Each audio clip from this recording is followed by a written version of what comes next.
오늘은 욥과 욥의 친구들 사이에 오갔던 대화, 논쟁의 이제 세 번째 사이클이 끝나는 그런 지점을 함께 나누게 되는데요.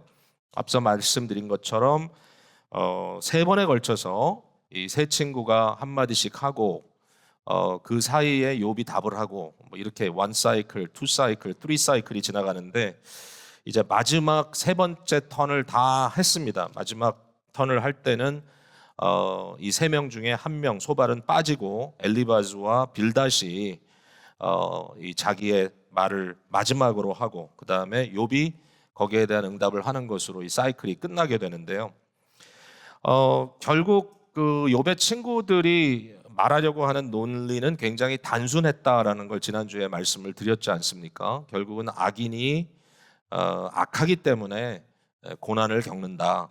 이렇게 생각을 했을 때 욥은 그렇게 단순하게 볼 수가 없다라는 것을 논리적으로 전달을 하죠. 그 이유 중에 하나는 뭐냐면 만약에 욥의 잘못이 그의 고난과 1대1의 관계를 갖고 있다면 잘못한 만큼 고난도 그만큼 있는 것이고 잘못을 적게 하면 고난도 적은 것이고 뭐 이런 식으로 생각을 한다면 아주 간단하게 얘기해서 그러면 욥의 세 친구는 너희들은 나랑 얼마나 차이가 나길래 너희들은 도대체 나보다 얼마나 선하길래 너희들은 자녀를 잃은 것도 아니고 너희들은 재산을 잃은 것도 아니고 너희들은 병이 난 것도 아니고 도대체 그 격차를 어떻게 설명할 것이냐.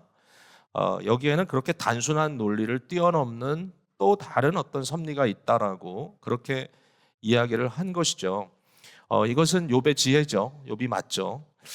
이제 third cycle, 세 번째 사이클을 지나오면서 제가 이걸 이제 첫 메시지에 언급을 하긴 했습니다만 이제 빌닷이라고 하는 사람은 어떤 결론을 내리냐면 뭐 잘하고 못하고를 떠나서 인생이라는 게 얼마나 형편없는 것인데 인생이 도대체 뭐냐 아무것도 아니다. 하나님 보시기에는 정말 구더기만도 못하고 먼지 같은 거라서 어떠한 삶의 환난과 고난이 닥친다 할지라도 인간이 거기에 대해서 개의치 않아야 된다. 당연한 거다라고 이렇게 이제 이야기를 하는 거예요. 그 유명한 말이죠. 25장 6절에 하물며 구더기 같은 사람 벌레 같은 인생이랴. 이렇게 이제 마지막 한마디를 던져요. 여러분 얼마나 허망스럽습니까? 이 말이. 그러니까 결국 인간은 별 볼 일 없는 존재이기 때문에 하나님이 그 인간을 어떻게 짓밟고 어떻게 허문다 할지라도 거기에 대해서 인간은 찍소리 못하는 게 당연하다. 이렇게 이제 얘기를 한 것 같아요. 여기에 대해서 아마 욥이 한 말 중에 제일 멋있는 말 한마디가 이제 27장 6절에 등장한다고 저는 생각해요. 이 말이 뭐냐면 내 마음이 나의 생애를 비웃지 아니하리라 이렇게 얘기를 해요. 자, 오늘 이 말씀이 되게 중요한 말씀이에요. 그러니까 우리가 현재 고난이라고 하는 것, 삶의 아픔들을 겪으면서 갑니다. 여기 여러 가지 혼란도 있고요. 이러한 굉장히 스테이블하지 않은 이 삶을 가면서 과연 나는 거기에 대해서 어떻게 반응할 것인가? 이제 되게 중요한 질문이잖아요. 거기에 대한 굉장히 중요한 열쇠 하나가 뭐냐면 인생을 비웃지 말라는 거예요. 그러니까 욥이 그렇게 얘기해요. 내 마음이 나의 생애를 비웃지 아니하리라. 예. 내가 살아왔던 삶, 비록 그것이 아픔과 고난에 가득 찬 모습으로 현재 나타나 있다 할지라도 내가 그 생애를 비웃지 않겠다. 물론 처음에 이 고난을 당했을 때 욥은 아예 죽여달라고 하나님께 이렇게 얘기를 합니다. 너무 괴로우니까. 그러나 이 과정이 발전해 나가면서 하나님이 나를 대면하고 계시구나. 하나님이 나를 상대하고 있구나. 도대체 하나님이 상대하려고 하는 나의 인생의 의미는 무엇일까? 이 질문을 지금 깊이 하고 있는 거예요. 자, 오늘은 이제 무슨 얘기를 좀 하려고 하냐면은 이제 욥이 하는 말을 여러분께 좀 전달하고 싶은 것이 내 생애를 비웃지는 않겠는데 이제 질문이 뭐냐면은 도대체 내가 지금 어느 길을 가고 있는지 나는 알 수가 없다라는 거예요. 그래서 내가 지금 뭘 어떻게 가고 있는 거지? 내 삶의 결말은 뭐지? 모르잖아요. 욥기 마지막 장까지 욥이 가본 거 아니잖아요, 아직까지. 그러니까 이 안에서 참 도대체 나의 생각도 내가 알 수 없고 더군다나 하나님의 생각은 더군다나 알 수 없고 내가 가는 길도 알 수가 없다. 이제 이런 고민을 하고 있어요. 근데 놀라운 고백을 이제 욥이 하지 않습니까? 여러분, 이거 뭐 너무 은혜스러운 말씀이라서 언급을 안 할 수가 없는데 23장으로 한번 먼저 가보실까요? 네, 23장 8절부터 제가 한번 볼게요. 23장. 자, 우리의 상황과 한번 연결해 보세요. 8절. 그런데 내가 앞으로 가도 그가 아니 계시고 뒤로 가도 보이지 아니하며 그가 왼쪽에서 일하시나 내가 만날 수 없고 그가 오른쪽으로 돌이키시나 배울 수 없구나. 이건 지금 무슨 얘기인가 하면 물론 하나님과의 관계에서 얘기를 하지만 아주 쉽게 얘기하면 이런 거예요. 내가 앞을 봐도 깜깜하고 뒤를 봐도 깜깜하고 내가 왼쪽으로 봐도 막다른 골목 같고 오른쪽으로 봐도 함정 같고 이게 도저히 내가 빠져나갈 길이 보이지 않는다. 내 눈에는 어떤 길도 보이지 않는다라고 지금 욥이 말하면서 그럼에도 불구하고 이제 10절 말씀을 우리 같이 한번 한 목소리로 읽어볼게요. 시작. 그러나 내가 가는 길을 그가 아시나니 그가 나를 단련하신 후에는 내가 순금같이 되어 나오리라 그랬어요. 와, 기가 막힌 얘기예요. 그러니까 내가 가는 길을 나는 모르지만 하나님은 아시니까 결국 하나님께서 나를 단련하신 그 이후에는 나의 인생도 순금같이 나올 수 있겠다. 이제 이런 이야기를 하는데 저는 정말 이 부분은 욥이 성령 충만해서 선지자의 역할을 하는 가장 좀 대표적인 포인트가 아닌가 이렇게 생각이 돼요. 이게 결론이라면 이게 과연 우리가 다다라야 할 어떤 그 마지막 지점이라면 도대체 어떻게 거기까지 갈 수 있느냐. 그냥 뭐 이걸 구호처럼 외운다고 되는 건 아니잖아요. 우리가 좀 설득이 돼야 되잖아요. 설득이 돼야 되잖아요. 도대체 이걸 어떻게 우리가 이해할 수 있을까? 제가요, 우리의 삶에 벌어지는 많은 일들, 우리가 얻는 삶의 경험들, 우리가 깨닫게 되는 지식들, 이 모든 것들을 이 지식이라고 설명하고 싶고, 두 번째는 이 지식과 별개의 것으로 지혜라는 것이 존재하고, 그 다음에 이 지혜의 속성을 들여다봤을 때 우리는 어떻게 지혜로운 삶을 살 수 있을 것인가 또는 지혜로운 생각을 할 수 있을 것인가 마지막 질문까지 가서 제가 정말 오늘 바라는 것은 뭐냐면 마지막 부분에 가서 우리가 어느 누구도 우리의 인생을 비웃거나 우리 마음속에 분노가 가득해서 성난 채로 인생을 살아가는 것이 아니라 우리가 지혜자가 되어서 하나님 안에서 진정한 삶의 그 중요한 무게를 깨닫고 오늘도 묵묵히 감사함으로 그 길을 갔으면 좋겠다. 비록 어렵지만요. 거기까지 좀 갈 수 있으면 좋겠어요. 자, 먼저 이 지식에 대한 또는 인간의 경험에 대한 이야기를 좀 드리고 싶어요. 많은 분들이 인간의 지식이나 인간의 경험이 별 볼 일 없다고 생각하는 경우들이 있어요. 근데 그렇지 않아요. 이제 앞에서 말한 것처럼 빌다시 얘기한 대로 인생이 뭐냐 아무것도 아니다. 나는 아무것도 아니야. 여러분 가끔 기도할 때 또는 서로 얘기할 때 신앙에 이제 우리가 배운 거잖아요. 나는 아무것도 아닙니다. 주님이 에브리띵입니다. 이렇게 말하는데 사실 생각해 보면 하나님의 은혜 가운데 인간이 너무 멋지게 만들어져 있어요.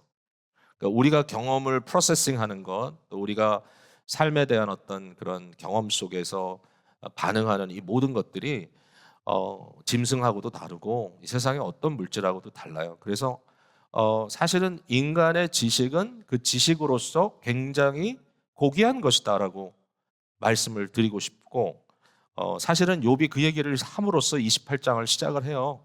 우리가 다 보지 않았지만 제가 이렇게 그냥 설명을 해볼게요. 자, 28장 1절에서 11절까지 나오는 말씀의 내용이 뭐냐면 이 광부가 광물을 캐는 그러한 것을 집중해서 여기서 설명을 하고 있어요. 그러니까 그 당시에 인간이 가질 수 있는 기술, 이 기술의 극치, 뭐 오늘날 이야기하는 기술하고는 좀 다를 수 있겠지만 그때 도대체 어떻게 인간이 이렇게 할 수 있지라고 놀랄 수밖에 없는 그런 기술들을 인간이 가지고 있다라고 얘기를 합니다. 은과 금과 철과 동 이 네 가지를 먼저 얘기하고 또 그 이후에 여러 가지 보석들을 언급을 하는데 여러분 이 모든 이런 광물들이 땅 깊숙이 있잖아요.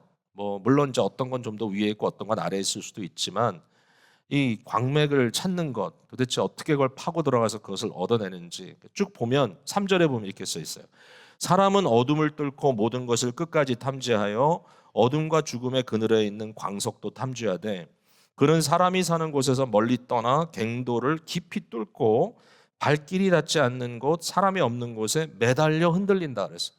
깊은 곳까지 사람이 도저히 가지 않는 곳 정말 너무 어둡고 깜깜하기 때문에 어둠과 죽음의 그늘이라고 말할 수 있는 그 깊은 곳까지 이 매달려 가지고 들어가 가지고요. 거기에서 이러한 것들을 케어 온다라고 하는 거예요. 참 기가 막히죠? 어떤 얘기까지 하냐면 산의 뿌리까지 들어간다. 예, 산의 뿌리까지 들어가고 아주 딱딱하고 굳어 있는 바위를 깨부수고 들어가는 것이고 물이 지나가는 수로를 따라 들어가기도 하고 이 모든 것들을 통해서 감추어져 있는 것들을 밝은 대로 이끌어 나온다. 여러분 인간의 지식과 인간의 기술의 그 결과는 그거잖아요. 정말 감추어져 있던 것을 끄집어내고 이런 것들을 통해서 인간에게 유용한 것들을 만들어내고 그것을 사용할 수 있다라는 거예요. 이 자리에 계신 분들 중에는 나름대로 정말 놀라운 스킬들을 갖고 계신 분들이 있죠. 맞아요. 여러분들은 그런 걸 할 수 있어요. 그것은 절대로 심플한 게 아니에요.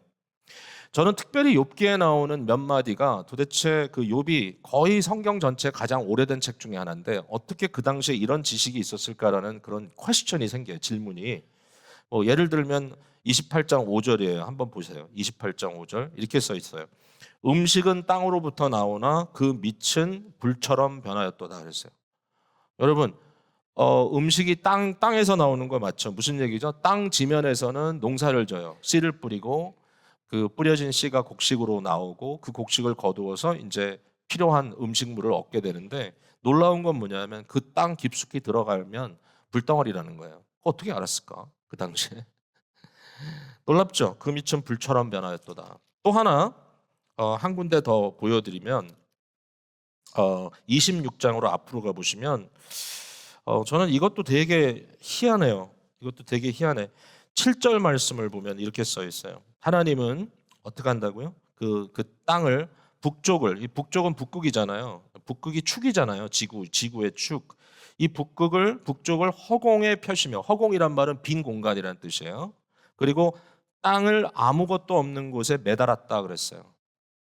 그러니까 정말 옛날인데 고대인데 그 당시에 도대체 땅이 둥그런 걸 알 수 있었을까? 도대체 그 사람들이 땅이 뭐라고 생각했을까? 우리는 고대인들에 대해서 굉장히 아무것도 몰랐을 것 같이 생각되는데 여기 욥이 이미 말해요. 땅이라고 하는 것이 이 지구가 둥글다는 걸 알았을까요? 어쨌든 이게 북극을 축으로 해가지고 허공에 매달려 있다라는 거예요. 이 지구가. 이거 보통 사람의 마음으로 쉽게 단순히 어떤 그냥 바라보는 관찰로 얻을 수 있는 결과가 아닌데 근데 그 당시에 이미 지혜자들은 별들을 읽고 이렇게 했던 것 같아요. 그래서 이런 것들을 이야기하는 걸 보면 참 대단하다. 인간의 지식과 인간의 기술은 사실 대단하다. 욥이 살았던 그 시대만 해도 우리와는 전혀 너무 거리가 있는 시대임에도 불구하고 이처럼 참 인간의 하는 일을 봤을 때 놀라울 수밖에 없다. 오늘날은요. 이 기술이 어느 정도인지 우리가 뭐 말을 하면 할수록 점점 더 이제 어렵게 느껴질 정도로 우리가 이해 못하는 부분까지 이제 막 가니까요. 그래서 옛날 같으면 막 거대한 것을 세우면 막 놀랍다고 박수를 치고 막 큰 궁궐을 지어놓으면 불가사의라 그러고 막 이랬는데 요즘은 정말 작은 데다가 많은 걸 집어넣잖아요. 이 미니처를 만드는 이 놀라운 스킬. 예. 특별히 우리 한국인들이 잘한다 그러잖아요. 젓가락을 많이 써서.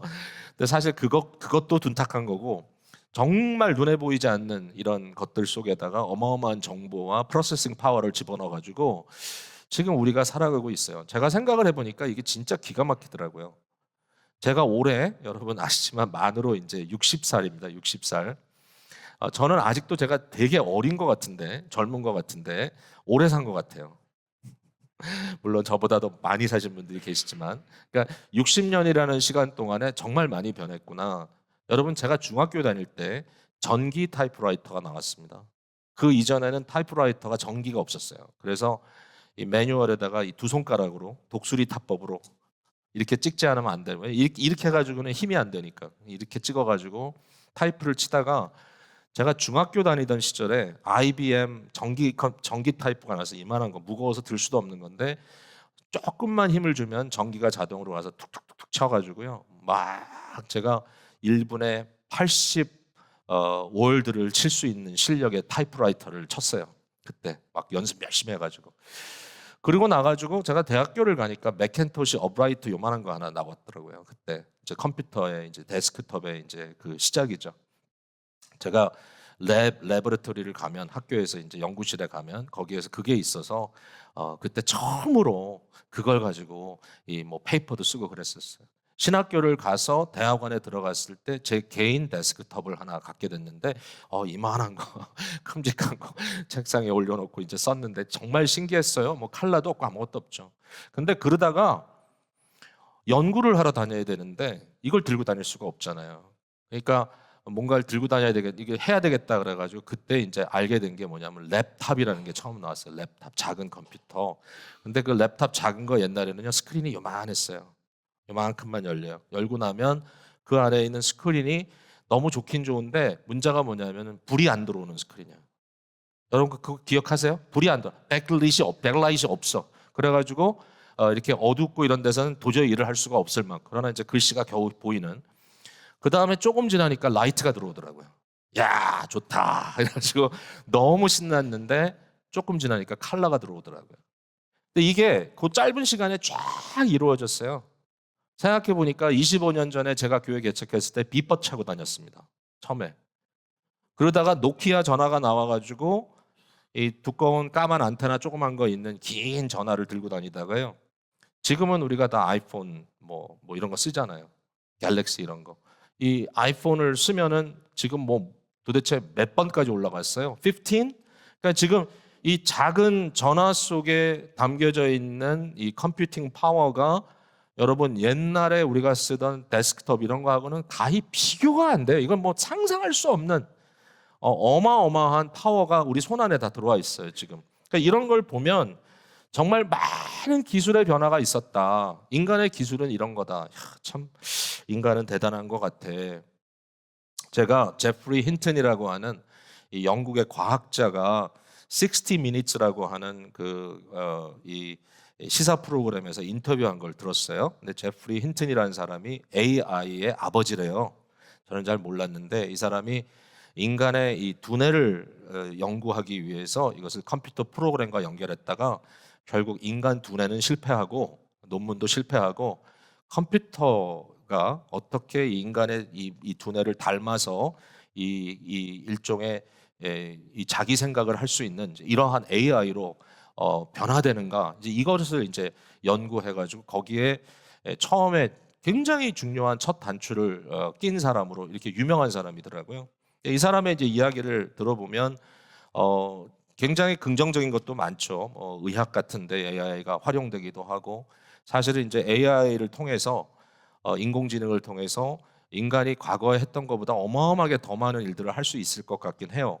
근데 이제 이런 굉장히 황당한 얘기를 하는 거예요. 이 AI가 자의식이 생길 것 같다. 그러면 자의식을 통해서 자기 스스로를 수정할 수 있는 프로그램을 자기가 쓰고 끊임없이 자기 개발을 하다가 보면 인간을 능가할 것이고 결국 인간을 지배하는 기계가 지배하는 시대가 올 수도 있다. 뭐 이런 얘기를 해서 저건 과학이야 뭐야 좀 한번 질문은 생기지만 그러나 많은 분들이 그러한 것들에 대한 두려움을 벌써 느끼고 있고 이것을 어떻게 그러면 해야 되느냐라는 질문이 생긴다는 거예요. 자, 제가 여기까지 얘기를 했는데 뭐 흥미롭게 얘기를 하는 게 아니고 물론 이런 부분은 여기 과학자들 계시니까 아마 더 재밌게 얘기해 주실 것 같은데 도대체 이것이 인간의 지식이고 인간의 기술이라면 그것의 한계는 뭔가라는 이제 질문을 해야 되는 거죠. 한계가 없다. 뭐 이걸 통해서 우리 모든 것을 할 수 있다. 기계가 모든 걸 할 수 있다. 인간에게 유익한 모든 것들을 할 수 있다. 그 유익을 스스로 측정해낼 수 있다. 뭐 이런 질문이 가능할까요? 자, 근데 저는 이제 두 번째 포인트를 말씀드리고 싶어요. 지혜라는 게 있어요. 지혜. 지혜는 다르다네요. 이런 지식과. 여러분 한번 보세요. 자, 28장 1절에서 11절까지는 인간의 지혜와 기술을 쭉 얘기했어요. 근데 12절에 가니까 인간의 지식 갖고는 안 된대요. 그러나 지혜는 어디서 얻으며 명철이 있는 곳은 어디인고 그 길을 사람이 알지 못하나니 사람 사는 땅에서는 찾을 수가 없구나 그랬어요. 20절에 가서도 똑같은 말이 반복이 됩니다. 그런즉 지혜는 어디서 오며 명철이 머무는 곳은 어디인고 모든 생물의 눈에 숨겨졌고 공중의 새에 가려졌으며 멸망과 사망도 이르기를 우리가 귀로 그 소문은 들었지만 사실은 모르겠다 이렇게 얘기한다는 거예요. 지혜는 다르다. 지혜는 지식과 다르다. 지혜는 기술과 다르다. 이 지혜라고 하는 것은 단순히 지식이 많이 쌓인다고 끝나는 것이 아니다. 얻어지는 것이 아니다. 지혜는 뭔가 다르다라고 이제 얘기할 수 있는 건데, 그게 뭘까라는 질문을 해볼 수 있지 않아요? 그게 뭘까? 결국은 지혜라는 것은 궁극적으로 하나님의 지혜라면 이렇게 얘기합니다. 이것도 한번 볼게요. 28장 23절. 하나님이 그 길을 아시며 있는 곳을 아시나니, 그래서 지혜와 명철은 하나님이 한대요. 왜냐하면 24절에 보면 이는 그가 땅끝까지 감찰하시며 온 천하를 살피시며 그랬어요. 저는 지난 주 중에 사실 2주 동안 이 말씀을 좀 묵상하면서 여기에 이제 이것이 저한테 굉장히 큰 이슈로 다가왔어요. 왜냐하면 저의 인생에도 우리의 지식과 우리의 경험과 우리가 삶에 이렇게 살아가는 가운데 등장하는 사건들과 이런 것들이 쭉 있잖아요. 우리 그걸 경험하고 있는데 이러한 지식, 경험, 내가 할 수 있다고 하는 나의 능력 이런 것과의 별개로서 지혜라는 것은 과연 뭘까? 자, 여러분 제가 이렇게밖에 설명이 안 되더라고요. 여러분이 더 좋은 설명을 할 수 있으면 나중에 한번 해보세요. 어떤 설명을 할 수 있냐면 지식이나 나의 경험은 파편적이에요. 그러니까 이것은 사실은 이렇게 연결되어 있지 않고요. 매 순간 내가 경험하고 있어요. 그러니까 많은 분들이 순간순간 경험을 하는 걸 통해서 그 순간의 경험이 주는 임팩트 앞에서 상당히 무기력합니다. 그 자체만 가지고는. 예를 들어서 생각지 않았던 사고가 터졌어요. 생각지 않았던 고난이 닥쳤어요. 어떤 질병이 지금 나를 찾아왔어요. 이러한 사건들이 내게 탁탁탁탁 부딪힐 때 그 사건은 사건으로 충격을 주는 거예요. 내게 스트레스 주는 거예요. 그러니까 아마 이 자리에서 지난 한 주 동안도 여러 가지 스트레스를 받으신 분들이 계실 거예요. 근데 이것을 사실은 극복할 수 있는 제일 중요한 키가 뭐냐면요. 이것에 대한 의미를 발견하는 거예요. 의미, 미닝을. 근데 미닝이라는 것은요. 파편화되어 있는 상태에서는 발견할 수가 없어요. 미닝은, 의미는 전체를 볼 수 있어야 발견할 수 있어요. 그러니까 지금 벌어지는 일들이 이게 어디까지 가는 거지? 이 결과가 뭐지? 우리가 이런 질문하죠. 내가 어디서부터 와서 무엇을 하고 어디로 가는가? 이건 진짜 100만 불짜리 질문이죠. 누구도 쉽게 답하지 못하죠. 물론 뭐 심플하게 한두 마리로 할 수 있지만 그러나 인생을 조금 더 컴플리케이트하게 복잡하게 살아내고 있는 현장에 계신 분들은 그런 개똥 철학 같은 거 잘 안 하잖아요. 아, 그래 나는 어디서 와서 뭘 하고 어디로 간다. 개똥 철학은 뭐냐면은 그냥 굉장히 값싼 거예요. 그냥 한두 마디 그냥 던질 수 있는 거예요. 근데 사실 인생을 살아보면 살아볼수록 삶이 만만치가 않잖아요. 그럼에도 불구하고 우리는 끊임없이 그 질문을 해요. 의미가 뭔가? 미닝이 뭔가? 미닝. 이 모든 것의 의미가 뭘까요? 하나님, 내가 왜 고난을 당하고 있죠? 물론 굉장히 어려운 질문이죠. 하나님, 도대체 왜 내 10자녀들을 데리고 가셨어요? 이것이 누가 쉽게 깨달을 수 있겠습니까? 너무 어려운 질문이지만 그러나 인간은 그 질문을 한다니까요. 미닝이 뭐냐? 도대체 왜 그러냐? 이유가 뭐냐? Why? 이 why라는 질문은 사실은 팩트 갖고 답이 안 돼요. 정보만 가지고 답이 안 돼요. 파편화된 어떤 그런 인간의 기술과 인간의 어떤 능력을 가지고 답이 안 돼요. why라는 질문 앞에 사실은 뭐 아까 얘기했던 힌튼이라는 과학자도 결국 그 why를 해결을 못하는 거예요. 도대체 이거 뭐야? 의미가 뭐야? 굉장히 파괴적이고 아무런 컨트롤을 할 수 없는 그러한 현실만이 그 앞에 남아 있어요. 결국은 무언가 이 모든 것에 대한 이 큰 그림을 보여주지 않으면 안 되는데 그 큰 그림을 누가 가지고 있느냐? 엄밀히 따졌을 때 하나님 한 분밖에는 안 계시다는 결론이죠. 그게 중요한 결론이에요. 자, 여러분, 제가 이런 예를 들어볼게요. 퍼즐 좋아하시는 분들 계시나요? 그러니까 퍼즐을 보면은 퍼즐을 박스에서 이제 꺼내가지고요. 그 퍼즐 조각들을 책상 위에다가 이 상위에다가 수북히 쌓아뒀습니다. 그러면 이 퍼즐 하나하나를 여러분들이 손으로 잡아보면요. 그 퍼즐 하나하나에 의미가 아니라 내용이 있어요. 내용이. 그 내용이 뭐냐면은 그림도 있고요. 사진도 있고요. 그 다음에 조각의 모양도 다르고요. 그러니까 퍼즐의 하나하나가 사실은 동일하지 않아요. 그러니까 하나가 가지고 있는 정보, 하나가 가지고 있는 기능 있어요. 하나하나가 다 있어요. 그 하나가 없는 것은 불행이에요. 하나가 꼭 있어야 돼요. 그러니까 그 자체를 무시하는 게 아니에요. 마치 인간의 지식과 기술처럼 그것은 필요해요. 그러나 그 모든 것들이 의미를 갖기 위해서는 뭘 봐야 되죠? 예, 박스 카바를 봐야 돼요. 그 카바를 보면 뭐가 나옵니까? 이 퍼즐이 다 완성됐을 때 어떤 그림이 나올 것인가를 크게 보여주잖아요. 자, 이 퍼즐을 우리 다 들고 있어요. 우리의 인생은 퍼즐 같아. 우리의 경험은 다 이 퍼즐 조각 같아. 그 조각에 의미가 없다는 거 아니야. 아무것도 아니라는 거 아니야. 인간은 구덕이다. 그런 말 하지 마세요. 도움이 안 돼요, 그런 거는. 우리에게 다 의미가 있고 기능이 있어요. 거긴 뭔가 있어요. 그러나 이 모든 것을 이해할 수 있는 이 meaning, 말 그대로 그 의미의 발견은 어디에서 나오느냐? 이것을 put together 할 수 있는 지혜라고 하는 데서 나온다는 거예요. 지혜. 지혜의 영역은 지식의 영역과 그렇게 다르다고 생각해요. 그걸 제가 하나의 케이스로 여러분께 보여드리고 싶어요. 그게 욥이 하는 말 같아요. 결국은 하나님의 지혜는 왜 가능한가 하면 하나님의 모든 지식은, 하나님의 모든 능력은 완전하고 perfect합니다. complete and perfect. 양과 질에 있어서 완전하다는 거예요. 완전한 걸 갖고 있기 때문에 뭔가 그 파트의 의미를 말할 수가 있죠. 이게 그냥 열려 있는 상태가 아니라 전체가 한눈에 들어올 수 있는 상태이기 때문에 이것을 통하여 지금 부분이 가지고 있는 역할과 의미를 설명해 줄 수 있다는 거예요. 하나님, 저의 인생이 뭡니까? 주께서 어느 순간에 우리에게 사명을 이야기하시고 어느 순간에 우리 마음속에 나의 존재의 의미를 이야기해 주실 때마다 어떤 일이 생기죠? 우리가 갑자기 그 은혜를 받는 순간에, 깨닫는 순간에 정말 여러분 힘들고 어려울 때 정말 막막해서 앞도 안 보이고 뒤도 안 보이고 양옆이 다 안 보이는데 무릎 꿇고 주여 주여 주여 주여 좀 알게 해 주십시오. 내가 뭘 해야 됩니까? 이 상황에서 어떻게 해야 됩니까? 어느 순간에 우리 마음속에 하나님의 은혜가 임할 때, 은혜라는 것은 하나님께서 주시는 거잖아요.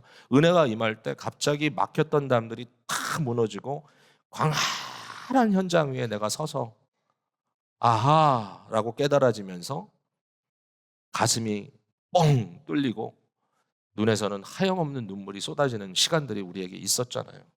여러분, 은혜 받을 때 경험 그런 거 아니에요? 은혜 받을 때 경험은 답답한 경험이 아니고, 은혜 받을 때 경험은 그냥 뭐 꾀가 생기는 그 정도의 경험이 아니에요. 은혜 받을 때 경험은 풀려나가는 경험이에요. 고민들이 변하여 하나님의 잔잔한 평화의 호수로 내가 이끌림을 받는 경험이에요. 그런 경험을 안 하면 사실은 신앙인의 재미가 없죠.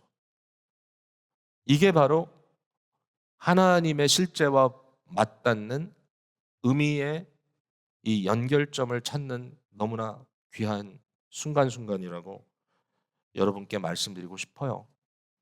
어리석은 자는 그들 마음에 이르기를 하나님이 없다 하도다 그래요. 왜 어리석습니까? 그들은 말하기를요, 인생은 파편일 뿐이야. 모든 것은 다 조각일 뿐이야. 하나님은 없다라는 이 말은 뭐냐면 나의 인생이나 우주에 아무런 의미가 없다는 얘기예요. 하나님은 디자이너고 하나님은 창조주고 그것을 완성시키는 분이에요.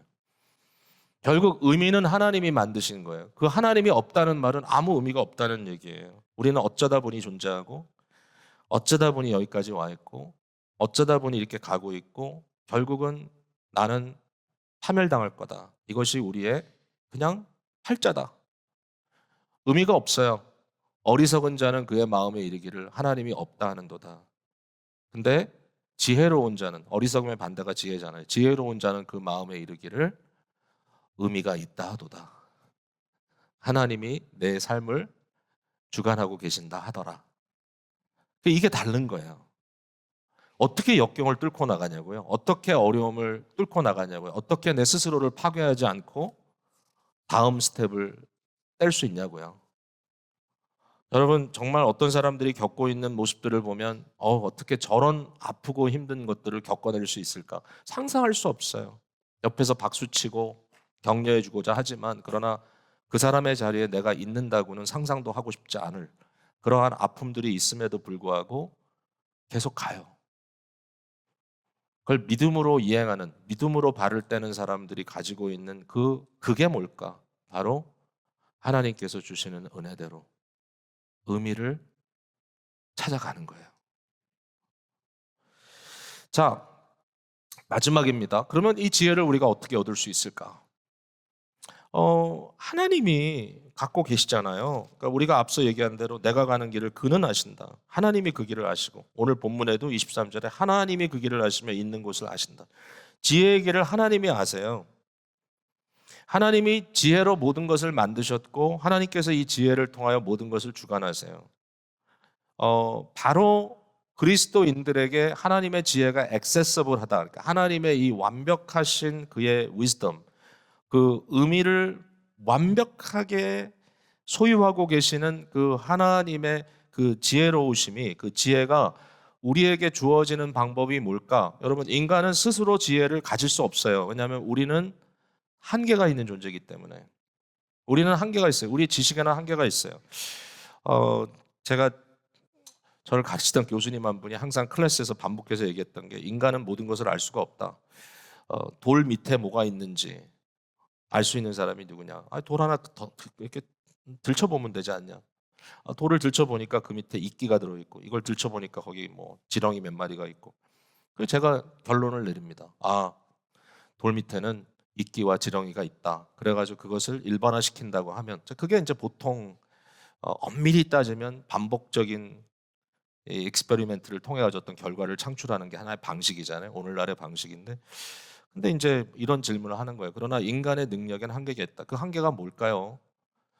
이 세상에 존재하는 모든 돌멩이를 동시에 한 번에 동시에 다 들어쳐 볼 수 있는 인간 아무도 없는 거잖아요. 그러니까 그러한 어떤 이 어떻게 보면 좀 되게 좀 우스운 그런 질문과 답 같지만, 우리의 한계를 본다는 측면에서는 굉장히 그렇구나. 결국 내가 안다는 것은 일종의 educated guess, 예? 어느 정도 인포메이션이 담겨져 있는 그러한 나의 추론일 뿐, 인간이 가지고 있는 일반화의 작업은 필요한 거지만, 그러나 그거에는 정답이 없구나, 그 의미가 없구나, 의미를 발견할 수가 없구나. 이 앞에서 결국 우리가 할 수 있는 게 뭐지? 결국은 모든 것을 아시고 모든 것을 가지고 계신 하나님으로부터, 비록 부분적인 지식이라 할지라도 하나님의 지식을 우리가 소유할 수 있다면 거기에 의미가 담겨져 있는 거예요. 이걸 우리가 계시라고 불러요. 하나님의 계시. 하나님은 너무 우리에게 그의 마음과 그의 지식을 알려주고 싶어 하시고, 하나님의 마음의 계획과 구원의 역사를 우리에게 보여주고 싶어 하시고, 끊임없이 의미를 보여주고 싶어 하세요. 너는 왜 창조되었느냐? 나의 존재의 목적이 뭡니까? 어려운 질문이죠. 한두 가지 정보 갖고 답할 수 있나요? 아니요. 근데 하나님은 그 답을 계속 주세요. 우리의 삶은 뭡니까? 하나님은 끊임없이 말씀을 통해서 그걸 알려주시고, 우리에게 길을 알려주시고, 우리에게 진리를 알려주시고, 우리에게 생명을 알려주시고, 계시의 하나님, 계시하시는 하나님. 우리 앞서가신 위대한 신학자들이 했던 말이죠. 우리의 모든 신앙은 계시에, 하나님이 우리에게 알려주시는 그것, 하나님이 우리에게 알게 하려고 하시는 그것, 그 계시를 의존하는 신앙이다. 계시 의존적 신앙, 계시 의존적 사상, 계시 의존적 신학. 이게 세속주의 인본주의로부터 진정한 브레이크, 거기에 차이를 두고 우리 스스로의 신앙을 볼 수 있는 제일 중요한 핵심이에요. 여러분이 아무리 신앙이 좋다 그래도 결국 포인트 오브 레퍼런스, 마지막에 결국 내 생각, 내 느낌, 내 판단, 이 순간에 나는 이렇게 해야 될 것 같아 라고 하는 데서 나의 모든 답이 나온다면, 그것은 사실은 참신앙으로부터는 거리가 있을 수밖에 없죠. 왜냐하면 참신앙은 하나님께서 내게 보여주신 것에 대해서 깊이 고민하고 그것을 통하여 생각하는 것이기 때문에, 하나님의 생각에 따라 생각하고 하나님의 심장에 따라, 이 하트에 따라 느끼고 하나님의 말씀에 따라 살아가는 thinking after God's thoughts, feeling after God's heart, living after God's word. 계속 맴도는 생각이에요. 제 머릿속에. 이와 같은 것들을 할 수 있다면 행복이라는 것이 그리 멀지 않지 않을까. 이것이 가능하다면 지혜라는 것이 가능하지 않을까. 여러분, 어, 잠언 8장에 보면은 지혜가 인의인화돼서 나타납니다. 그러니까 personify, 그러니까 이 하나의 사람으로 사람의 모습으로 나타나요. 지혜가 거기에 지혜가 하는 말이 모든 피조물이 창조되었을 때 내가 창조자로 그 자리에 있었다 이렇게 얘기합니다. 지혜가 말합니다. 하늘이 펼쳐졌을 때 내가 그 자리에 있었고, 땅이 놓였을 때 내가 그 자리에 있었고, 바다의 물이 출렁이기 시작한 그 순간에 내가 그 자리에 있었고, 인간의 코에 숨을 넣어서 생기를 넣어서 살아있는 영이 되는 그 현장에 내가 있었다. 뭐 이런 거죠. 결국은 지혜는 신격이다. 하나님께 속한 것이다. 하나님의 지혜는 divine, 신격이다라고 이렇게 설명이 되는 거예요. 아, 참 대단하다. 근데 요한 사도가 이걸 그대로 따다가 요한 1서에 기록합니다. 요한복음 1장에. 태초에 말씀이 계시니라. 그 말은 정보가 아니에요. 인포메이션이 아니에요. 그 말은 로고스. 뭐죠? 지혜입니다. 지혜. 하나님의 총체적인 원리. In the beginning was the word. 처음에 시초에 태초에 말씀이 계셨고 그 말씀은 곧 하나님과 함께 계셨고 그 말씀은 곧 하나님이시라.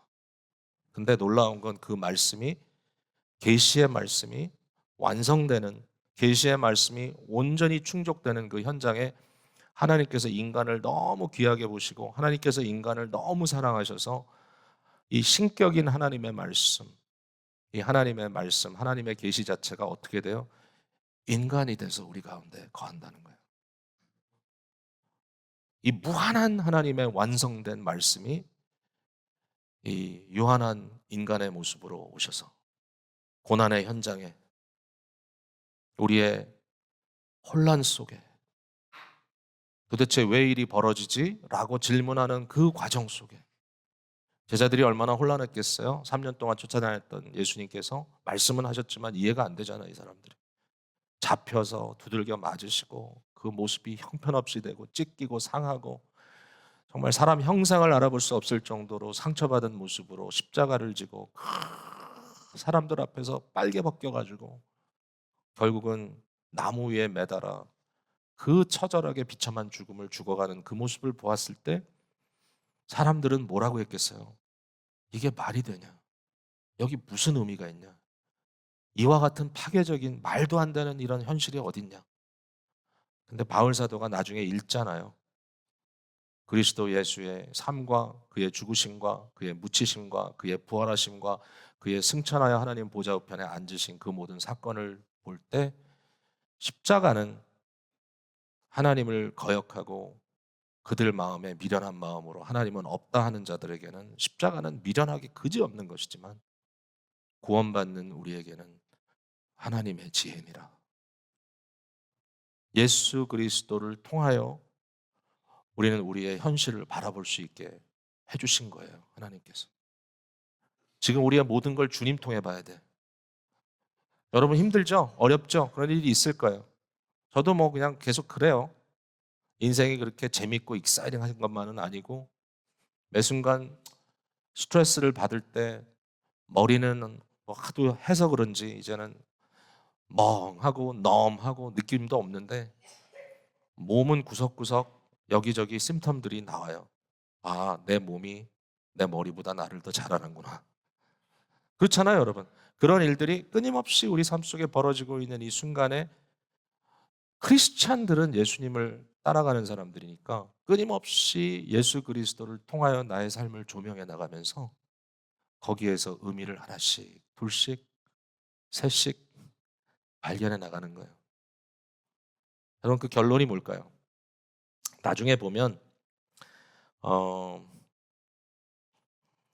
엘리후라는 사람이 이제 36장 제가 특별히 이제 거기를 좀 봤는데 애니메 엘리후가 뒷부분에 등장을 하잖아요. 등장해서 그가 하는 말 속에 저는 굉장히 중요한 키를 좀 얻었어요. 그가 하는 말이 하나님의 이 놀라운 계시의 말씀 속에 내가 들어가서 은혜를 받을 때 광활한 곳에 설 때 갑자기 완전히 막다른 골목에서 막 밀리고 밀리고 밀려서 더 이상 갈 곳이 없다고 느꼈을 때 말씀이 내 안에 들어와서 뻥 터지면서 내 사방이 뚫어지고 그 안에 하나님의 지혜와 의미가 확 다가오는 순간에 광활한 곳에 서게 되면 어떤 일이 벌어지느냐? 두 가지를 안 한대요. 두 가지를 안 한대. 첫 번째, 인생을 향하여 비웃지 않는다. 앞에서 얘기한 거지만 내 인생을 비웃지 않겠다. 두 번째는 뭐냐면 내 마음속에 분노로 채우지 않겠다. 여러분 지금 이 순간에 여러분 마음속에 분노가 있고 여러분의 인생을 별 볼 일 없는 거라고 비웃는다면 그거는 너무 일부만 본 겁니다. 이 자리에 계신 모두 저 얘기만 하는 것도 아니고 여러분 전부야. 정말 가장 작은 자라고 스스로를 생각하시는 그분이라도 하나님의 나라에선 그 가장 작은 자 하나가 가장 큰 자예요. 그 작은 자 하나가 뭐 내 인생이 뭐 이래 이렇게 끝나나? 근데 하나님의 완전하신 계획과 하나님의 완전하신 여러분을 향한 영광된 그 실제 속에 언젠가 우리의 삶이 완벽한 의미 속으로 빨려 들어갈 때 그때는 저와 여러분이 너무너무 영광스러워서 견디지 못할 거예요. 그게 우리의 믿음이에요. 자기를 비하시키지 마세요. 어떤 일이 있어도 당당하게 하나님 믿고 나아가는 저와 여러분들이 되시기를 주님의 이름으로 축복을 드립니다.